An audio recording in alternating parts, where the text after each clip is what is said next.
ನಮಸ್ಕಾರ ರೀ. ಇವತ್ತು ಏನಾಯ್ತಪ್ಪ ಅಂತಂದ್ರೆ ಒಂದು ಸ್ಟೇಜ್ ಮ್ಯಾಗ ಒಂದು ಗಿಫ್ಟ್ ಕಾಲ್ ಮಾಡ್ಕೊಂಬಂದೆ ನೋಡ್ರಿ. ಒಂದು ಗಿಫ್ಟ್ ತರ್ಲಿಕ್ಕಾಗಿಲ್ರಿ ನಮಗೂ. ಒಂದು ಗಿಫ್ಟ್ ಕಾಲ್ ಮಾಡ್ಕೊಂಬಂದೆ ನೋಡ್ರಿ. ಸೀದಾ ನೋಡ್ರಿ ನಮ್ಮ ಪಿಟ್ಟು ಬಾಯ್ ಅವರು ಚಲೋ ఇవే తగ్గించుకుంటే మంచిది. ಕೊಡಮ್ ನೋಡ್ರಿ. ಅದೇ ಗಿಫ್ಟ್ ತೊಗೊಂಡು ಹೋಗಮ್ ನೋಡ್ರಿ. ಕಾಂತು ನಮ್ಮ ಸಾಬು ಅವ್ರು ಎಲ್ಲರೂ ಅಂದ್ರು ನೋಡ್ರಿ. ಗಿಫ್ಟ್ ತಂದ್ರು ನೋಡ್ರಿ. ಈಗ ಇಲ್ಲ ಇದೆ ನೋಡ್ರಿ, ಅದು ಹೆಸರು ಕಿತ್ಕೆ ಸೋಲತ್ತೆ ನೋಡ್ರಿ. ಗಿಫ್ಟ್ ಕೊಟ್ಟು ಬಂದೆ ನೋಡ್ರಿ. ಏನು ಅರ್ಥವೇ ಆಗ್ತಿಲ್ವೇ ಈ ಕೇಸು?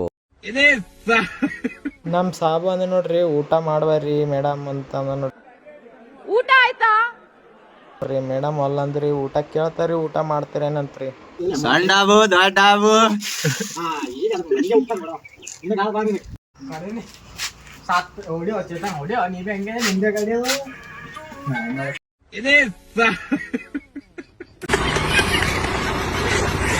ಸೀದಾ ಬಂದ್ಬಿಟ್ಟೆ ನೋಡ್ರಿ. ನ್ಯಾಚುರಲ್ ಐಸ್ ಕ್ರೀಮ್ ತಿಲ್ಲತ್ತೆ ನೋಡ್ರಿ. ಮೊಸರಿನ ಐಸ್ ಕ್ರೀಮ್ ಯಾರನ್ನ ತಿಂದಿರ ನೋಡ್ರಿ.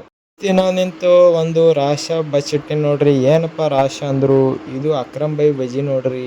ಅಕ್ರಮ್ ಬೈ ಬಜ್ಜಿ ಏನು ಫೇಮಸ್ ಅಪ್ಪ ಅಂತಂದರು, 10 ಪ್ಲೇಟ್ ತಿಂದ್ರಿ ನಿಮಗೆ ಕೊರೋನಾ ಬರಲ್ಲ, ಕಣ್ಣಾಗಲ್ಲ, ಏನಾಗಲ್ಲ ನೋಡ್ರಿ ಅಂತ ಫೇಮಸ್ ಆದ ನೋಡ್ರಿ. ನ್ಯಾಚುರಲ್ ಮಾಡ್ತಾನೆ ನೋಡ್ರಿ ಅಕ್ರಮ್ ಬೈ. ಪೂರಿದ ಕರೆದ ಎಣ್ಣೆ ಕರಲ್ರಿ, ನ್ಯಾಚುರಲ್ ಬಜ್ಜಿ ಅವ ನೋಡ್ರಿ. ಫುಲ್ ಫೇಮಸ್ ಅದ್ರಿ ಮೆಲ್ಕೆಡ್ನಾಗ. ಇವ್ರ ಬಲ್ಲಿ ತಿನ್ನಲ್ದವ್ರು ಯಾರು ಇಲ್ರಿ, ಹಿಸ್ಟ್ರಿನೇ ಇಲ್ರಿ ಯಾರು ಹಂಗೆ. ಏನಪ್ಪ ಅಕ್ರಮ್ ಬೈ ಅಂದ್ರೆ ಫುಲ್ ನೀಟ್ನೆಸ್ ಮಾಡ್ತಾನೆ ನೋಡ್ರಿ. ಒಂದು ತತ್ತಿ ಒಂದು ಪ್ಲೇಟ್ ಬಜ್ಜಿ ಹೊಡೆದೆ ಅಂದ್ರೆ ಮಧ್ಯಾಹ್ನ ತನಕ ಹೊಸಾಗಲ್ರಿ, ರಾತ್ರಿ ತನಕ ಹೊಸಾಗಲ್ರಿ. ರಾತ್ರಿ ಊಟನೇ ಬೇಡ್ರಿ, ಒಂದು ಪ್ಲೇಟ್ ಬಜ್ಜಿ ಒಂದು ತತ್ತಿ ಹೊಡೆದೆ ಅಂದ್ರೆ ಫುಲ್ ಫೇಮಸ್ ರೀ. ಒಂದ್ ಲೈಕ್ ಮಾಡ್ರಿ, ಒಂದ್ ಫಾಲೋ ಮಾಡ್ರಿ ಶಿಕ್ಷೇಂದ್ರ.